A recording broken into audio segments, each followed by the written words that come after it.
Hey everybody, you are about to watch the Dr. Jaime Show. I hope you enjoy this episode.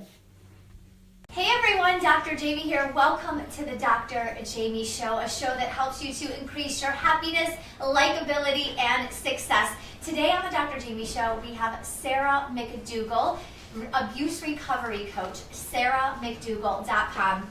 Please go to her website, check out all of the information that she gives. There's an overwhelming information, and we are going to learn so much from her today. Today we are talking about being in abusive relationships. We're going to talk about the various forms of abuse. When do you leave? Do you give second chances? Do you give third chances, maybe if you're married? We're going to talk about that today. And something I didn't know we were going to talk about that I just randomly made up in my head that Sarah doesn't know she's going to be answering is, what if you're a friend of someone that you know is going through abuse of any kind? What is your role? Do you have a role? Should you sort of peek your nose in there? Especially if you're a best friend, what do you do? Do you stay away? Do you get closer? Do you tell them what to do? We're going to find that out today on the show. Guys, there is a segment just for you in here. So what I wanted to be really cautious of was along the way, I'm sure we're going to drop like her, she should pack a bag, she should leave. But recognize that when we're saying she and her, it's universal. It goes for guys too. But there is a portion dedicated just to men in this segment. I know this is a very intense topic, so please feel free to call in with your questions, message them in, and if you're nervous to message them in and you want to privately message me, we also have access to private messages today. So you can privately message me, and we will read those questions off and sort of give you some feedback based on what Sarah is saying. So that is today's show. So next week we have a firearm show. Oh my goodness, this is definitely out of my comfort zone, so you're going to need to sort of work with me on that show. We have Thomas King with Florida Firearms Academy. He was also a sponsor of the show in 2017 and for the Dr. Jaime celebration, which was such a fun time. So check that out next Friday. So then the following Friday brings us to the 19th. We're having a girl power hour. Guys, you can learn from this too. These women are millionaires. These women are successful. And we are going to talk about how to have a kick-ass business, how to go with your gut, how to negotiate. All in that segment. We have a pain surgeon that will be on the show. We have the CEO of Intrino on the show, and we have the owner of Global Elements Consulting as well. So it is going to be a pretty awesome and powerful and packed show. On the 26th, that already brings us to the end of January. We have Sapna Shah on the show. She's been on a lot of the audio segments. She's a parenting expert. So any parenting questions you have, bring them to the table, and we will ask her literally parenting about anything. Go ahead and message in your questions for that. So, okay, so the Dr. Jaime tip of the day, ways to blow your New Year's resolutions. I've told you how to set SMART goals. You better watch those videos. I'm sure you've set goals all along your journey in life, but today I'm going to give you 3 ways that you can absolutely almost guarantee that you'll blow your New Year's resolutions. The first one is to have an over-the-top routine. So you are now, I know you're committed to fitness, right? That's it. So now you already this week have somehow in the 4 days we've had, you've gone to the gym 6 times, 3 hours a piece. You've hired a personal trainer that you're going to see 3 days a week. So good for you. It's not going to last. I hope it does. A life coach probably shouldn't tell you that, but it's not. I also need to be realistic. Not many of us can go to the gym 3 times a week with a personal trainer, 3 times a week by ourselves, then go running, then make sure that we're eating all non-GMO foods and all organic off the shelf. That usually doesn't last that long. So what I encourage you to do is, yes, use this motivation that you have, but channel it more toward creating a habit and a lifestyle change. So maybe you're walking 1 day a week, you're hitting the gym twice, and then you're doing an app on your phone another day. Be a little bit more like lifestyle oriented Because if you can take this momentum you have for the next, let's say it lasts 6 weeks, and you can create a habit in 6 weeks, I guess is my point here. So really focus on creating a habit and a lifestyle change, so when the 6 weeks come, you can maintain it. Because 6 weeks of gung-ho is great, but you've got how many other weeks left in the year? But what if every day, all year, you could make better changes? You would be a completely different person, or the person that you want to become by the end of the year, okay? So my second way to absolutely blow your New Year's resolutions is to not reward yourself. The brain works off rewards. Everything in moderation, guys, but don't deprive yourself of stuff. So if you are working out, it's okay if you have a Hershey Kiss. It's okay to be at an awesome meal and have a small slice of cake. No, you can't have it every night with 6 glasses of wine. Okay, sorry. But you can have that piece of chocolate cake here and there. It's okay. You can go reward yourself with that new outfit you wanted to buy, or whatever it might be. The brain works off rewards. So if it knows, if I do this, I can get this, then that is good for the brain to keep its motivation up. So people might say, oh, but you should just do it to do it. Sorry, that's not the world, the way it operates in life and the way that our brain is. So if you do XYZ for the next 2 months, maybe you reward yourself with those new shoes. And by the way, I just did an audio call with Colleen Stearns-Leith, President of Marketing Matters, yesterday, and we talked about the top fitness gadgets, the top fitness tech gadgets of 2018. You've got to check it out. In there, there's like these new shoes by Under Armour that have like Fitbits, but they're inside the shoe. So they track everything about you all day long. So you don't need the Fitbit anymore. I just thought that was so cool. There were so many other things for cyclists. They've got these jackets, they've got these cool scales. So, in a few weeks when your momentum is and your motivation is slowing down, consider buying one of those for yourself, and then maybe that'll last you another 6 weeks of motivation. So just my point is, find small ways to reward yourself. It doesn't have to be something monetary, but find ways to reward yourself. And then the last way you can absolutely blow your New Year's resolution is to not have accountability partner. This doesn't mean it's only a personal trainer if it's a fitness goal, but it means telling your family, telling your friends, keeping a blog so that people are watching you. Think about this show alone. There are days that I don't want to do it. There are. But the truth is, I am accountable, right? You're holding me accountable that every Friday I will be here. There are days that I don't want to do X, but I have so many people that are holding me accountable. It keeps me going. And when you have people around you that won't let you give up, and people you're accountable to, it ends up generating and creating success for you because you're not giving up. And it's persistence and consistency that can make people successful. So those are my 3 ways you can blow your New Year's resolutions. Have a crazy over-the-top routine, don't reward yourself, and don't have an accountability partner. Let me see some last things. Okay, so I might have a pretty cool sponsor in line or something cool coming up that I can't wait to share with you. So I sort of had to do the same thing with the CNBC thing. I hope all of you caught that episode on 12/20. It's on replay like crazy. So if you haven't, it'll be up on my website too, the CNBC reality series I did on the job interview. So I want you to check that out. I might have something very cool in line. If you're looking to be a sponsor, email me, dr@drjamiek.com, and we can sort of review your business and see if you would be a good sponsor for the show and have your pretty picture right up here or your logo. But I'm fingers crossed for me, guys. Send that positive energy out that I have some good news in the next week to share with you. And then, more good news. So we're going to talk about Sarah's book here in a moment, but I wanted to share with you. So most of you know my book, The Superwoman's Guide to Super Fulfillment, right? So, and then it's in India, Bangladesh, Pakistan, Nepal, Sri Lanka, the Maldives, like this.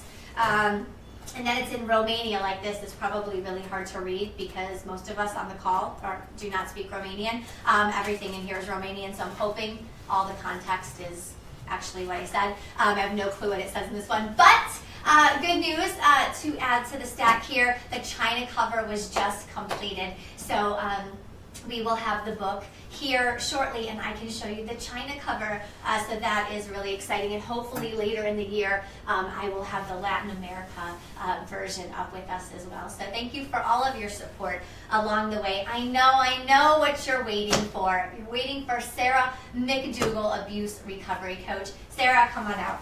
Yay!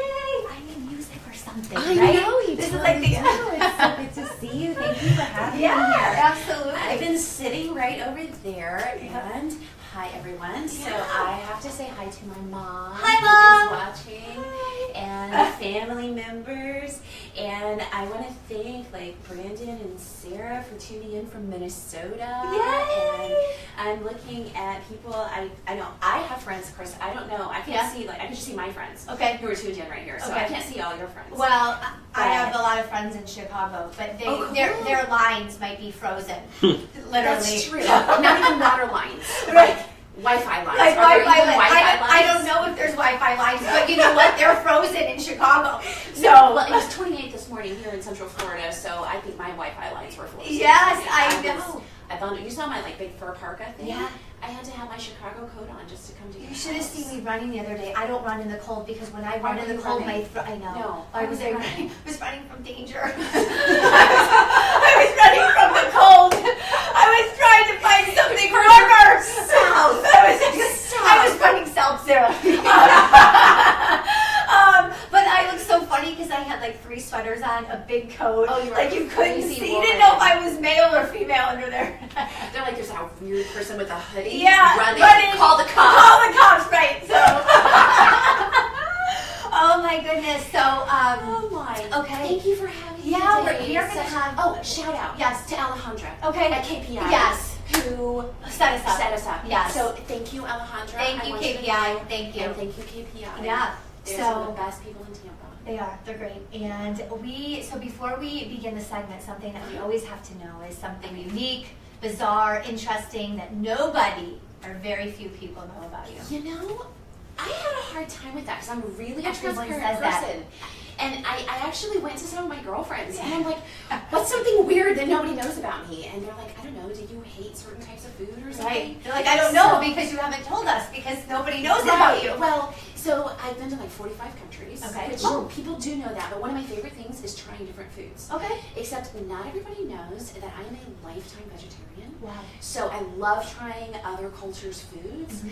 but I have 2 requirements. It has to never have had eyeballs or a mama. Oh, wow. No eyeballs. Yeah, no eyeballs, mom. no mama, and then I will try absolutely anything. But another thing, that I realized I don't talk about, in fact, probably outside of my family, nobody really knows, I'm on the board of trustees for Florida Hospital. Nice. And I am so proud of them and the work that they do because I don't have a lot of free time. Mhm. And I judge that time, I measure that free time and where I put that really judiciously. But I am so proud to work with Florida Hospital on their board of trustees because they have led in the Tampa Bay area with training their ER doctors and nurses to recognize victims of human trafficking. And so abuse victims who come into the Florida Hospital emergency rooms have a much greater chance of being noticed, those red flags, and having someone step in and offer to help them in a trained professional way. Wow. So that's and you something know I'm what? super proud of Human them, and I love working trafficking with them. could be a topic here all on its own. Why don't we do that? Yes. Why don't we So do Sarah that? might be returning Yeah. in the And month of if we February. do, I will bring a friend of mine Okay. who leads. He's actually the Officer of the Year, I believe, for the state of Florida, and he works in anti-trafficking as the anti-trafficking liaison in Pasco County. Awesome, excellent. If you're interested in that segment, maybe type in or chat in or privately message in Yeah, yes, absolutely. And that would be great. Let Okay, us know. You want awesome. to hear and see that. But Absolutely. 45 countries. Yeah. Wow. I'm a travel junkie. Okay, so I guess Yeah. everyone wants to know what's your favorite, and you can't say, "Oh, I love them all." Oh, but that's my standard. I know. That's why I know. Not here on this show. Okay, you know what? I do love different things about different places. Okay. I will not lie, Okay. even if you push me in a corner. Okay. But Siena, Italy. Okay. Oh my word. Yeah. Absolutely beautiful. Yeah. Just magical. You know, I had a gut feeling that second you were going to say something with Italy. Really? So, why? I don't know, we're tuned in. Yeah, We're tuned in. good. That's what happens up here. So, Yeah. Okay. We just met, but we're on the same. We're on the same page. Okay. Okay. So, who are the viewers getting their information from? So, this is a little bit about just briefly what you do. Are you a mom? Do you have pets? Are you married, etc.? All of that good stuff. Okay, so just kind of a little bit of background. Okay.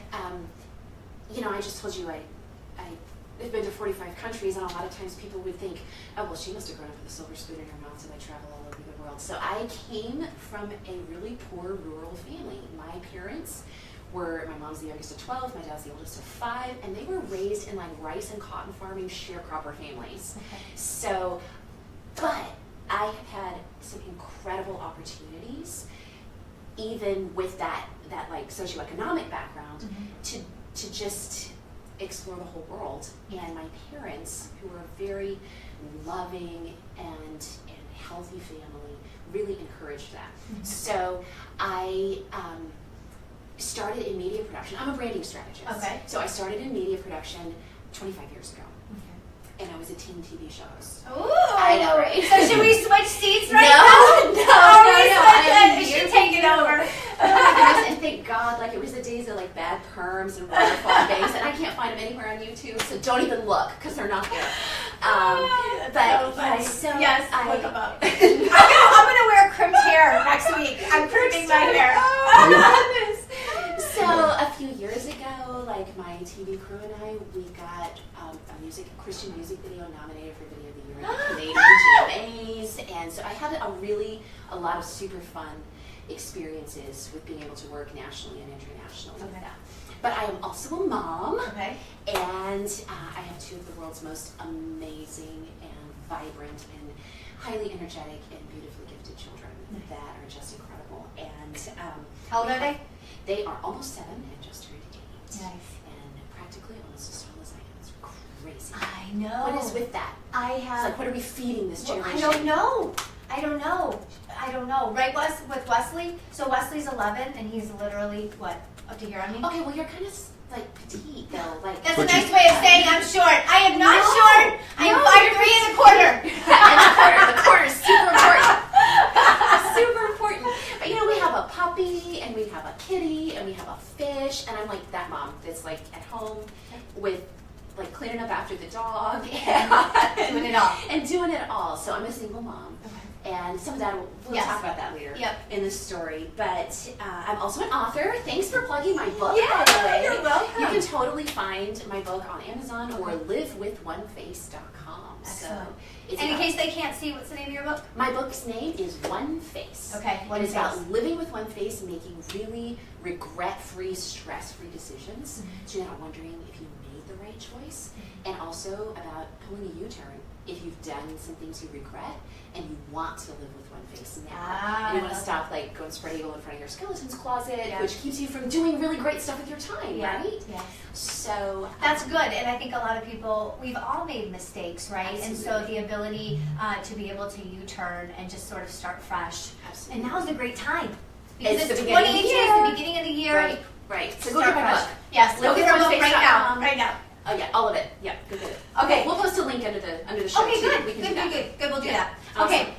So for your story, how did your life lead you to becoming an abuse recovery coach? I haven't even heard of that, so I'm glad that I know someone I could refer people to. Yeah, absolutely. So how did your life lead you here? So, well, I grew up and got married straight out of college.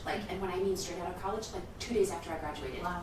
That was a busy week for you. It was a busy week. Yeah, it was. Good memories, good times. But, so I got married right away and I became a preacher's wife. Okay. And it was a while before I realized I was in a very abusive relationship. And for over a decade, I was in that relationship. And a lot of things happened, and I became more and more aware of what was going on, and I realized this was not healthy. And a year in, I realized I had married an addict. And there was this splitting. There was this charming, vivacious, popular power couple public face. And then there was the addiction and the secrets and the lies and the deception in private. Wow. And this split life. And of course, I mean, I was a preacher's wife. Yep. So what do preacher's wives do? We believe marriage is forever and marriage is sacred. And once you've gotten yourself into it, what are you supposed to do? There's nothing you can do. No right? U-turns. No U-turns. Absolutely. No U-turns. And so for years, I was embarrassed and ashamed, and we'll talk about that a little bit more in one of your other questions, but I did not know even that I had permission to do anything about it. And 15, 20 years ago, like, nobody was talking about this stuff, Right. especially in the church. Nobody was talking about emotional abuse and spiritual abuse and verbal abuse and sexual abuse and all of these kind of things. And so I stayed silent for years and years, and it got worse and worse and worse until a number of things happened, and that secret public life that secret private life, the addictive life, was exposed, and everything blew up in the whole family's face. And I found out about stuff like prostitutes and other forms of adultery and So completely other separate worse life. stuff, just like a completely split life. And I realized I wasn't even physically safe, and neither were my kids. And so I became a single mom. And I immersed myself in really intense attempts at work on that, to find health and balance again, and to read and to educate myself and to go to counseling and do recovery groups. And that's where I realized, as I started, well, you know what's crazy? I started writing that book 6 weeks before my life blew up publicly. Wow. And all the secrets came out.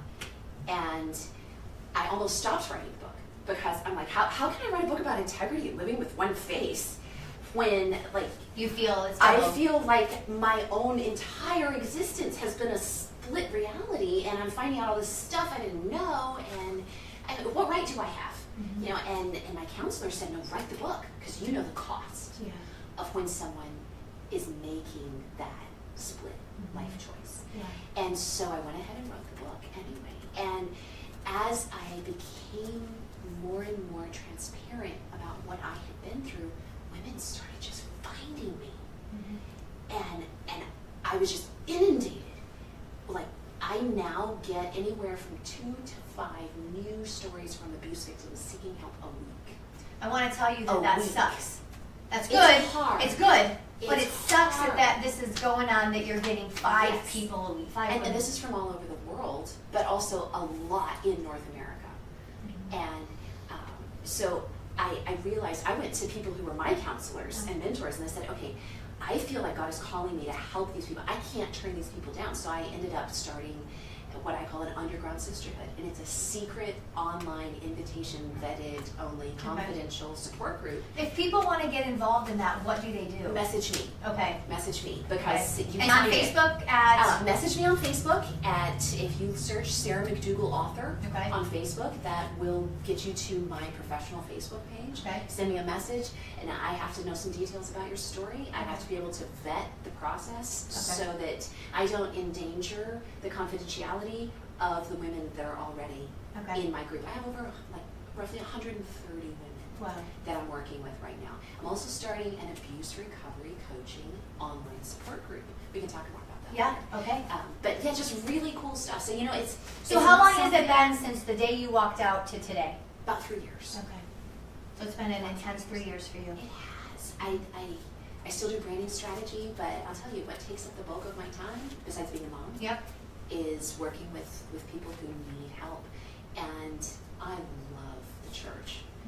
And I am an active church member in my faith community, but I will tell you, as faith communities, we have dropped the ball on hurting people in abusive situations. We can do better. Okay, and I want to talk about that in a little bit as well. Yeah. Okay, so you said you didn't know that you were in an abusive relationship. There was a point when you said, something's not right, right? Right. What made you say, I don't think this is the way that's supposed to be?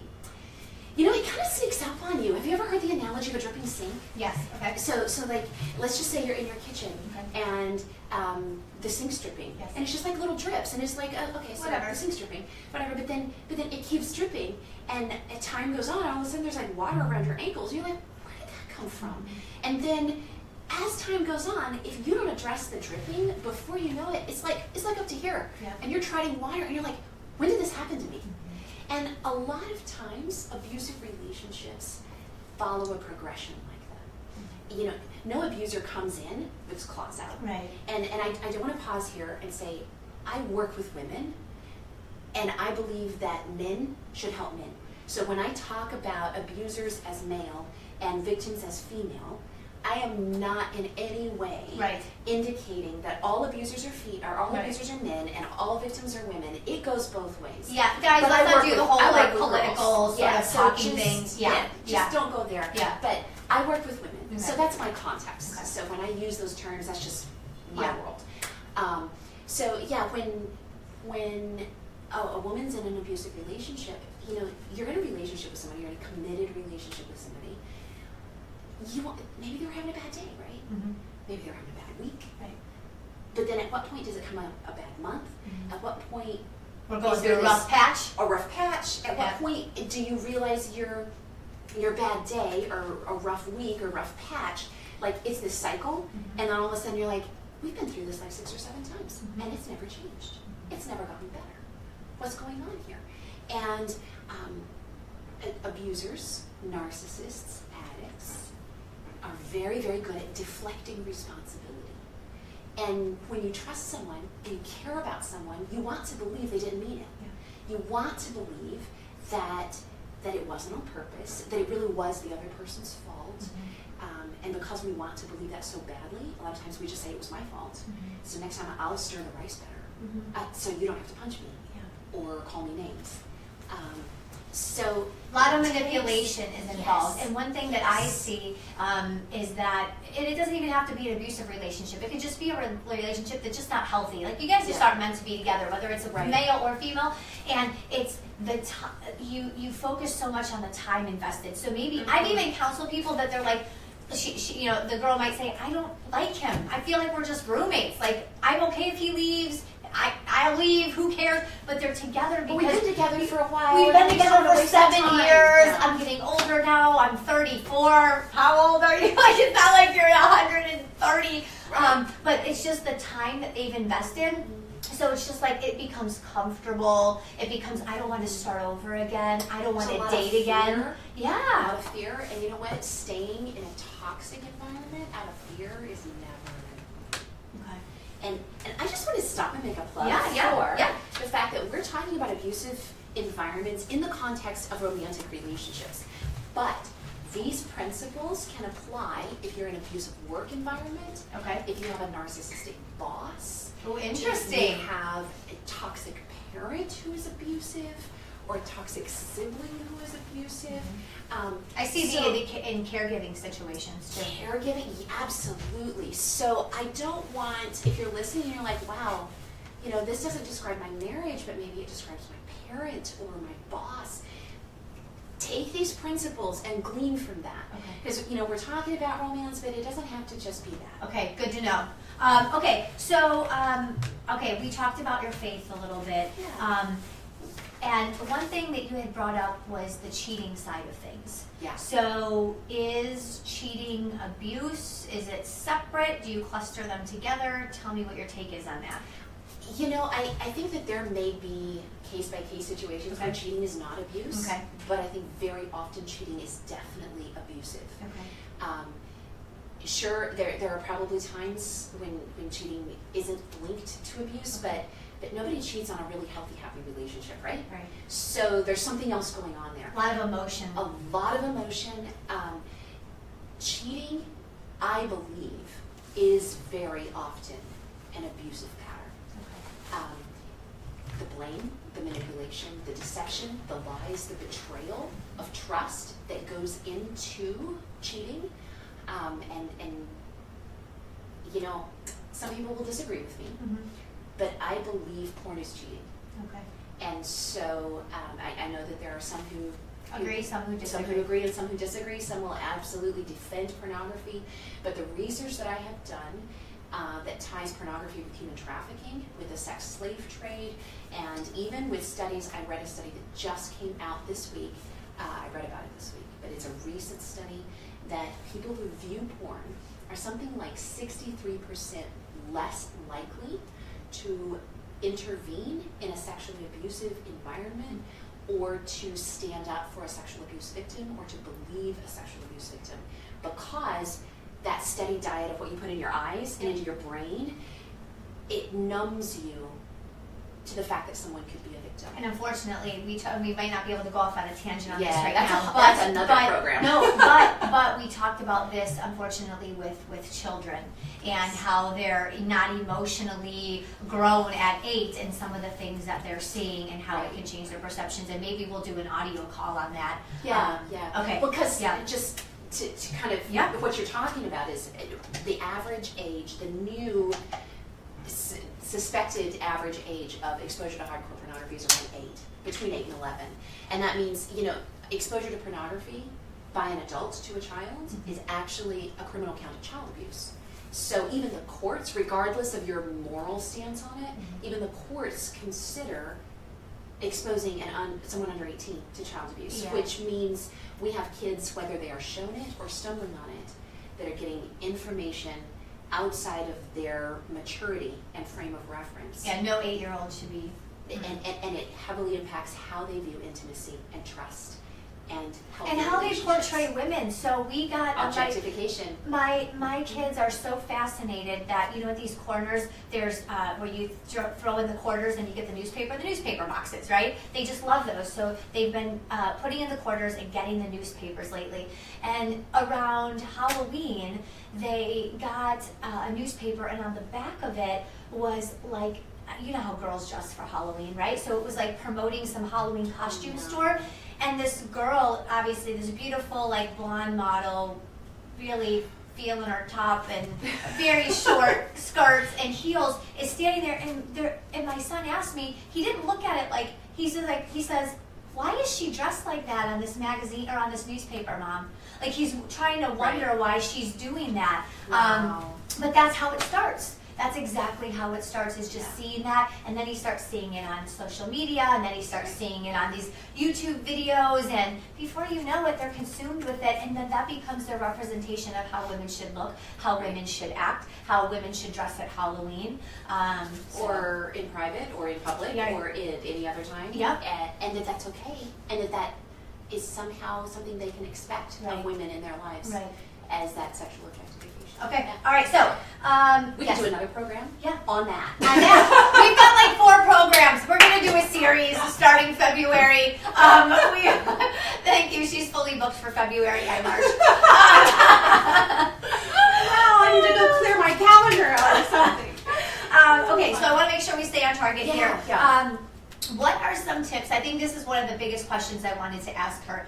What are some tips you could share with viewers out there about how to identify red flags in current relationships, but also like shortly, like a date or 2 after they start dating someone? Well, I'm going to be really honest with you. Okay. Manipulative people, narcissists, abusers, it's hard to see right at the beginning. Okay. Because the reason that people who are highly manipulative get to move through life is because they are very good at masking that until it's safe to drop the mask. So I am not going to go on record promising that follow these 3 quick things and you'll be able to spot a narcissist right away. Because oftentimes you can't tell until later. You need to do like a Which is resume check. scary. I'll Yeah, go like, on oh my record. goodness. You need to ask for a resume with references, and you need to call all the ex-girlfriends or boyfriends, and you say, hey, I need the lowdown on this person. Yeah, and then you get the recipe the reputation as that crazy person. Right, then you're the crazy girl on Oh table my turns. But here are a few things you can look for. Okay. So these are practical things. And they may not be red flags alone, but if you put some of them together, Okay. watch out. Okay. So one thing is an obsession with public image. Okay. And I don't mean somebody that just likes to look nice, as opposed to being a slut. Because I'm thinking, oh my God, I'm abusive because I'm on Facebook and I'm on Twitter. Oh my God, I'm being called out right here. No, I'm not talking about making sure somebody showers and uses deodorant and has good style. I'm talking about when someone can't handle people not thinking they're perfect. Okay. Like there's this perfection that has to, like, even if you're just having a fight, well, like, they can't know that we're human. Like this obsession with putting out this perfect idea, even if, and never admitting flaws or failures and not being vulnerably human. Okay. Another thing is whether or not they are kind to people who can't do anything for them. Ah. So if you're, and this is something you could pick up on very quickly, if someone is like a really stiff tipper, or someone's rude to the waiter, or just a jerk to the cash register, to the person operating the cash register, you know, that person has character flaws. And that doesn't mean that every abuser is going to do those, but if they're doing that, watch out. Because that means that they only care about the people they're getting something from, or people who make them look better. And so if they're really nice to people who boost their social ego, and they're a complete jerk to people who don't have anything to offer, that's a red warning flag. sign. Big warning sign. If when there is a conversation or a conflict, if everything always comes back to them and their feelings, and there's no empathy, and they can't realize they have caused you pain, they can't admit when they were clearly in the wrong, everyone else gets the blame, everyone else is out to get them. If everything is just always about them and their feelings, that's a warning sign. Okay. That's a warning sign, because they may really struggle with empathy, which means Problem. that's a huge problem. That's a problem. If That's a personality disorder type problem. Yes, yeah, that can fall into what we call cluster B personality disorders. Like if you lack empathy and your pain doesn't move my heart, we have issues. Yeah. And those issues will not get better. No. With time, they will get worse with time. Yes. The more and more you become disposable to them. Yes. Another thing would be impulse. Okay. So lack of impulse control. And you know, there are all kinds of people who are like, if it feels good, do it. But that's only within reason. Like, Yes. what if what feels good to you is actually going to hurt somebody else? What if that's dangerous? What if that is going to break the bank account? What if you can't control your spending? What if you can't control your speed or your road rage? Even things that seem like small impulsivity things can be signs of deeper issues, especially if they're combined with other things like lack of empathy and obsession with perfect public image and that kind of thing. I lack impulse control in Nordstrom, in the shoe department. In the shoe department, it's bad. It's real bad. You have empathy, so we're not putting that into this. Well, that's what I throw on blast. I'm like, you should have empathy. These look great on me. Come on, empathize, They're understand. I need these for the show. Right? And then it's a business expense. See, I'm just saying. So it always goes back to shoes. So, you know, a couple of other things are, if they try to isolate you from your trusted friends. Okay, huge one. Huge one. Triangulation. Yeah. Turning people against each other, isolating you, and then that often goes hand in hand with saying that they're the ones who love and understand you best, and yet they treat you like crap. Mm. So I'm the person who gets you, and you shouldn't trust all those other people. So that's the isolation part, and triangulating you away from people. So that means that I get to mistreat you and treat you badly, but you should know I love you more than anyone else does. Yes. I'm sorry, that is not love. And that's so That's manipulating power and so control. conflicting Yes. because you believe it. You believe they love me. They have want been with to. me. They do understand me. They Yes. do get it. But they don't. But they don't. That is keeping you around Right. so that they feel powerful, and that is not love. Okay. So those are some red flags. And if you have 2 or more of those in any one given situation, oh my goodness, please start talking to somebody. Okay. Excellent. Yeah. Okay. Those were some great ones. Yeah. Okay. So we talked a lot about manipulation, and you said the word narcissism. Yeah. So what is the difference between a narcissist and then gaslighting? What is that? You know, these are 2 terms that are actually like professional clinical terms that are kind of getting more notice Yes.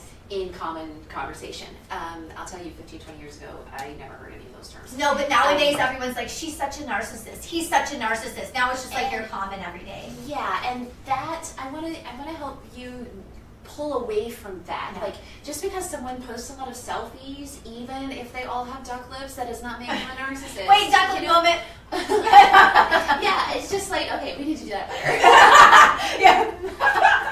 People are gonna be like, no, they're definitely not narcissists. They had no appropriate duck lip Oh growing my up. goodness, yeah, my duck lips are. Yeah, I need to work a few selfies of that going out here. And you're going to tag me in those, right? I'll tag I'm you. going to call you out. You'll be like, narc. Those are dog lips, not dog lips, Jamie. So the street version of narcissism is like people who are just obsessed with myself, Right. like always looking in the mirror.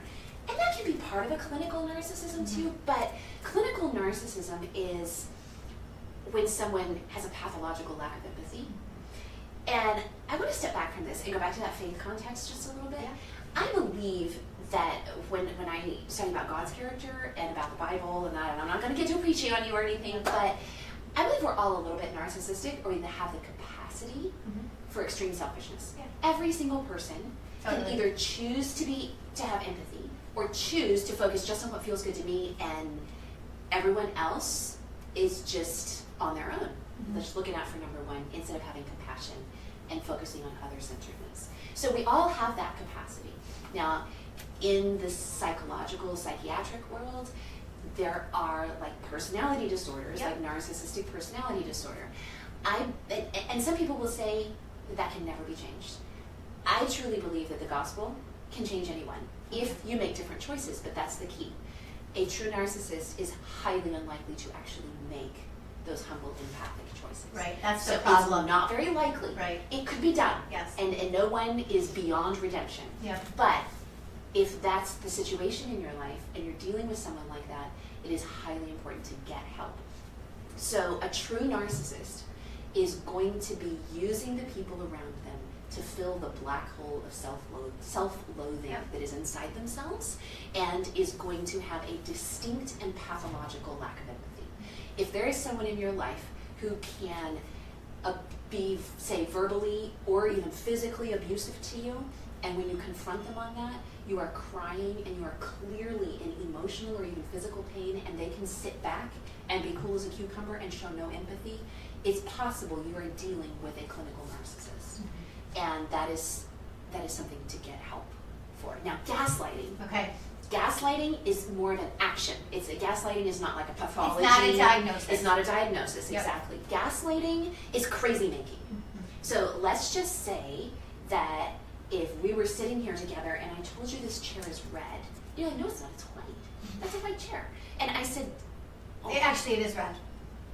and now she's gaslighting. See? But She's good. but so we had that conversation, and I said, oh honey, I know you think it's white, but Wes and I both know it's red, and Wes Isn't it agrees red? with me.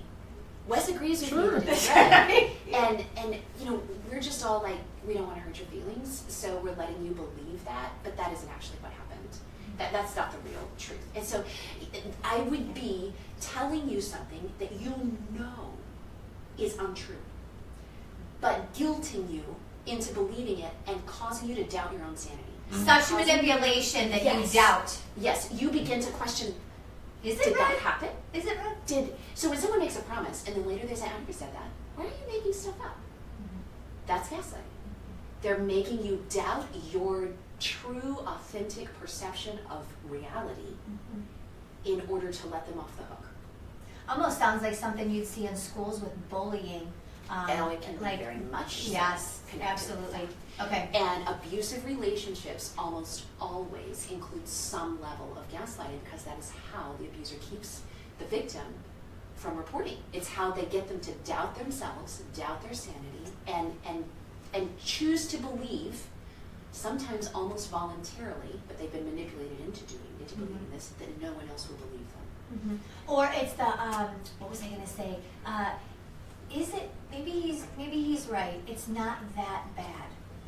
Absolutely. That was probably It's if not you that bad. catch yourself saying that, maybe it's not that bad. Yeah. That's probably a good. Absolutely. I guess another red flag. to And another, maybe it is always my fault. Maybe he's always mad because I didn't have dinner on time. Maybe if I just do better, they won't act in abusive ways. And here is where, and this is a huge tip for any abusive situation, you are not responsible for their bad choices. If you are in a relationship, work, family, home, sibling, parent, marriage, boyfriend, girlfriend, where any of this sounds familiar, remember that you are responsible for your actions, Yep. but their choices are not on you. You have to maintain a sense of individuality so that you are not letting them somehow push all that blame on you, that you are somehow making them act in abusive ways. Yes. And you have to take responsibility for what is yours and refuse to accept responsibility for what is not yours. Well, and we're going to talk a little bit about how to leave coming Right. up here shortly. Yeah. And so I wanted to add to what she was just saying. You're not responsible, or you're not making people act a certain way, but one thing that you can do is change your reactions. And a lot of times when Boundaries. you change your reaction, it changes the reaction of the people around you. So I get so many people that come to me and say, Jamie, how can I change her? Jamie, how can I change him? How can I change my mother? How can I change my father? You can't change them. They're not my client. They're not That's right. sitting here. They might not even want to change, but if you change the way you react, then they're forced to change because your normal response has changed. So they can't react the same way. So something just to think about as we continue on. Okay, so going back to your relationship, when you realized it was not healthy, what did you do about it? I guess how did you leave? Well, that's a loaded question because it was more than a decade before I left. Okay. And so I understand when women are like, well, I just don't know. And when you're a friend and you're looking in from the outside, you can see things so clearly. You're like, you just need to get out of there. Yes. But it doesn't work like that usually. Is that the worst thing to say to a friend? Just get out. Not always. Okay. But I don't recommend saying that first. Okay. I think as a friend, unless like sidebar on this here for a second, Yeah, because yeah. I know you were Yeah. plugging this Yes. question. We don't want to get out of time. So if you're a friend of someone who's in an abusive situation, I would help point out things like, I just really don't feel like that's healthy. I feel like maybe they're blaming you too much. Don't go bashing the person they love, because that's not going to necessarily get. It'll turn them away from coming Yes. to you. Yeah, and we don't want to do that. Remind them that you are always there to listen and always there to support. Encourage them to take steps to not be repeating cycles. Like if you have seen something happen over and over again, like saying things like, this seems like it's happened 3 or 4 times. Do you feel like this is actually changing, or is it just repeating?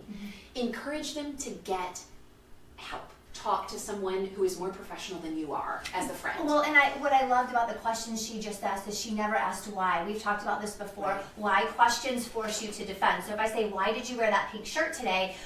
She's going to tell me why. She's going because that's on your card. Right, because it's so cool. But if you say, why aren't you leaving him? Why aren't you getting this? Why don't you see that this happened 3 times? Stupider. Now you know what? The guy is right. I am stupid. I'm never putting this together. Right. And it probably just continues to decrease their confidence. So. And so empowering things like, you know what, if you ever decide to leave, I'm here for you. If you ever decide you want to do something about this, I'll help you find somebody. I will go with you to counseling. If there's a physically violent or something where there's criminal charges, if you decide to report this, I will drive you to the police station. All you have to do is call me any time of the day or night and put it back in their court so they can be empowered to make those decisions, and then let them know you believe them, you see the same things they're seeing, validate that they are not crazy, assuming they're not, Right. use your good judgment, Yep. and help them know that when they decide to take action, they will have a support network. That's wonderful. That is the hugest thing that keeps women in toxic relationships, is feeling that no one will believe them, and the fear of starting over from scratch. Yeah. That's terrifying. That's scary for anybody. absolutely terrifying. Yeah, absolutely.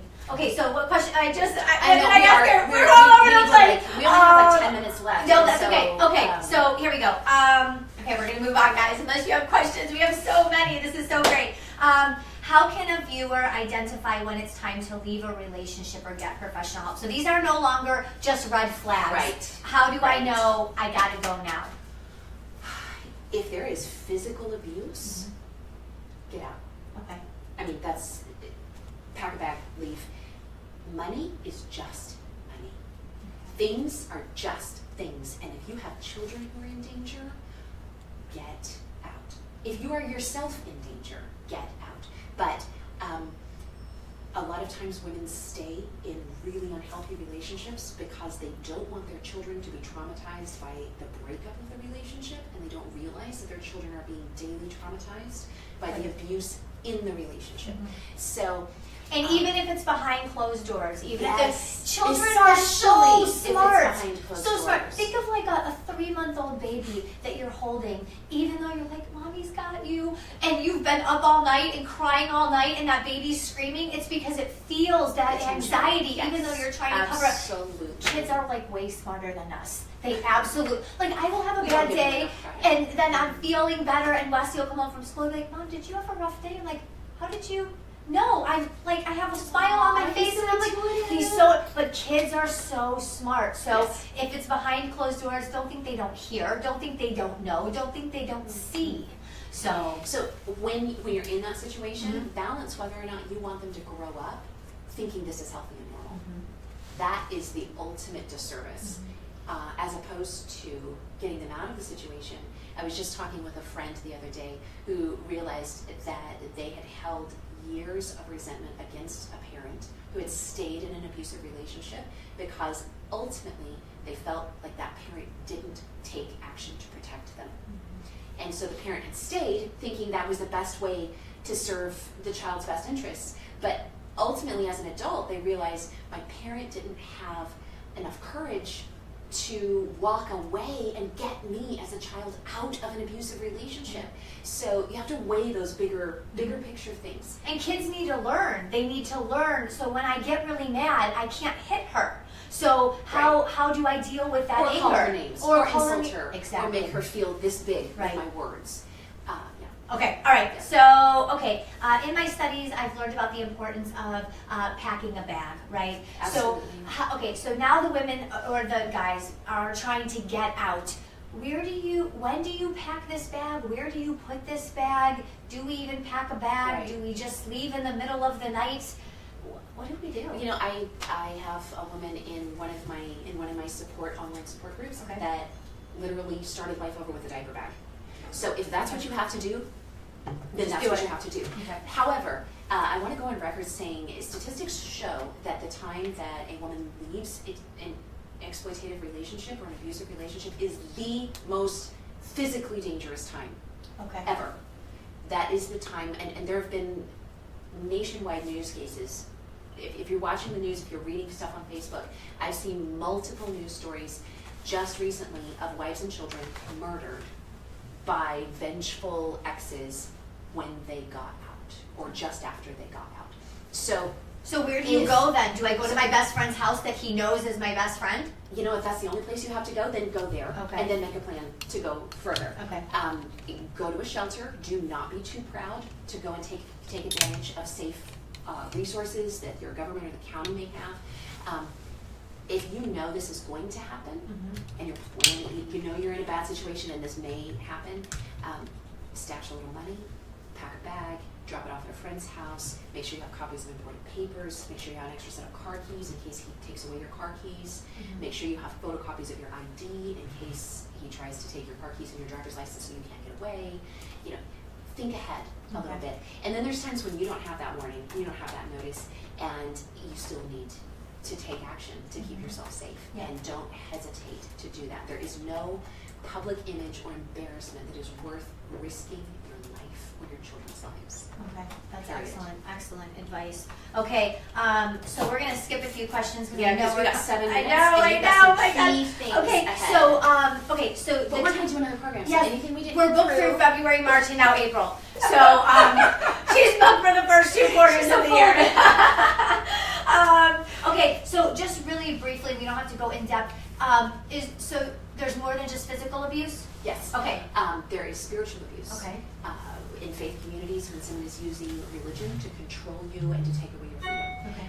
There is sexual abuse, which is obvious, but people don't always realize that happens in marriages too. There is financial abuse, when all the money is controlled or spent, and a lot of impulse or just no access. There's verbal and emotional abuse, and people think it's a lot harder to call it abuse when there's no bruises. But emotional, sometimes that's more painful. It is, and emotional and verbal abuse, one of my favorite sayings is that emotional and verbal abuse is physical abuse of the brain and organ tissues. Yes, I love it. Someone killing your mind and systematically disassembling your personal identity is abuse, just as much as a black eye. I love it. That's so true. I absolutely believe it. It's so, so painful. And the years it takes to rebound, which is actually something that we're going to talk about. So I want to talk about the male portion. That in. You promised that. Yes, we yes. skip that. Okay. Okay. So we often discuss women being abused, but does it happen to men? And Yes. how do they know? And where can they turn without being ridiculed? That is a hard thing, Jamie. Really, really hard thing. I have just in the last few months become more and more aware of how much abuse happens to men, and it is not handled. There are very few resources. So the difficult thing, okay, two things.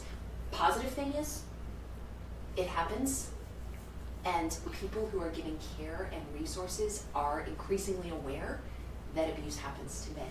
So the stigma is being reduced on this subject. However, the negative thing is I still don't have a great list of resources to share. Now, I have lists of recommended books like Boundaries, books like the book Safe People by Cloud and Townsend, both of those. Those are amazing resources for men or women. And you're starting your own resource. And I am starting my own resource because there's this huge void, and I've recently been dealing with a number of young male abuse victims, and I said, you know what, enough is enough. So I am starting with some licensed counselors who are friends of mine and colleagues, and we are starting what we're calling the Defender Brigade. Okay. And so if you follow me on Facebook, Sarah McDugal Author, on Facebook, you will be able to see resources that we're working on our first weekend training for men only. Nice. Men only, to help equip men who want to put a stop to abuse to be protectors, defenders, and voices for those who have no voice, who are men. I love it. And not just to dwell on the abuse side of things, but to mentor other men into being healthy husbands, healthy fathers, healthy men in leaders in society, no matter if they're younger or mature, so that they are not internally defined by abusive things that happened to them and carrying that into their relationships in the future. I love that. That's excellent. So the Defender Brigade. Okay, and, look for that. And you'll have updates on your Facebook. I will have updates on my Facebook page, and so you can follow me Instagram, Twitter, Facebook, all Sarah McDugal, and on my website too. Excellent. I But love it. all that information is on my Facebook page. Okay, and we still have a couple minutes, so she's Yep, got to yep. stay. Okay. Chances. I want to talk about, okay. That is way more than a 3-minute I question. know. Can we answer? I want to ask you two more. I want to ask you, do we give second chances? Do we give third chances if we're married? And the other question is, would be, if I leave and my trust is gone in someone and I've got all this baggage, I've been victimized, I've been abused, my trust is beat up, and I go to my next relationship, how do I bring that baggage with me? Right. Can you? Woo! Okay, so I've got 2 like months. 30 seconds. 30 seconds. How did you do this? Okay, so I want to say something in one sentence. 29 seconds. Shush! Derailing my train of thought. So, like, one sentence that I believe defines the second, third chances concept, and that is, yes, I believe in grace. Okay. And yes, I believe that every human makes mistakes. And the question is whether or not they're learning from that mistake, and there is lasting change. Okay. So a second chance should not be a repeat of the first chance. There should be something different going on. Okay. A different level of investment and trying to genuinely show change that sticks. So not more of a problem. Not that he screams and yells at you and now he's hitting you. Oh, it's different. He wasn't screaming and yelling. Right. Okay, she's saying intensify. You see he's trying. And the biggest thing with that is someone genuinely and humbly accepting without accepting responsibility. Okay. And usually an abuser will swing one of two ways. Mm-hmm. Either they will swing, no, it was all your fault, mm-hmm. and they project and blame, or they will swing, everybody hates me, I just can't do it right, and they play the martyr. Both of those are red flags that nothing is changing. I did wrong. I am committed to doing it right. Mm-hmm. I am willing to be open and transparent. I am willing to be held accountable.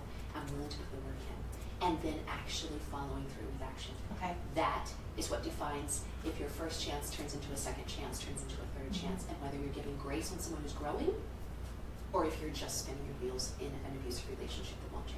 Okay. So remember There's that it's so not much just more to now say you about might have someone that says, "I'm sorry, I won't do this again. This is on me. I shouldn't have done it." But then the next time they do it, it's leveled up. That's a problem. They're just feeding you manipulating lines. So Or make sure it's just you- the same thing. Yeah. And every time they say all the right words. Yes. Yeah, that's not changed. Okay. There's nothing different. So how do we not bring our baggage? So now we've left, our life is moving on, we meet this awesome, amazing man, because there's more amazing men than negative ones out there. That's right. That's right. How do we not bring all this baggage and now lose him because we're bringing all our crap in? Right.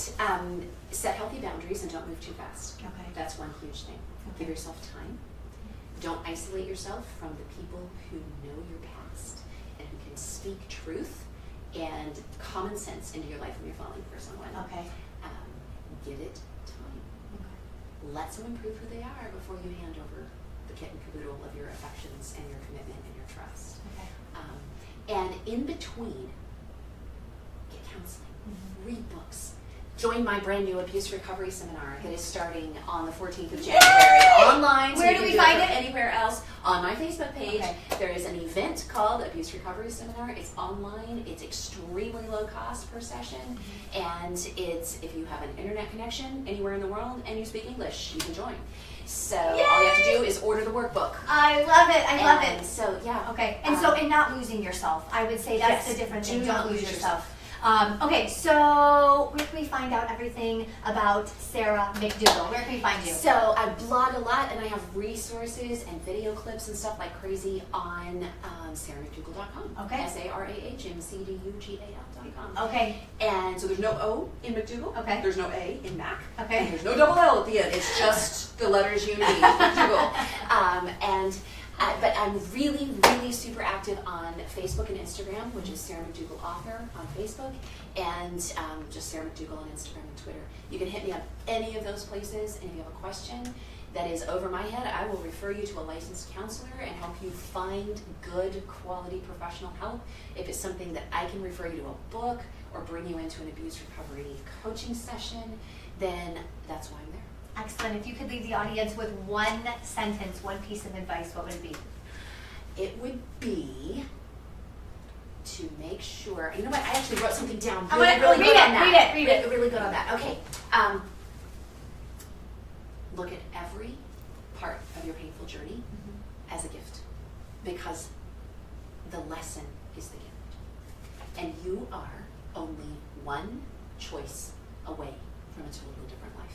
You have total power over your choices. I love that. One choice away from a completely The different next life. right choice. I love it. The next right choice. Yes.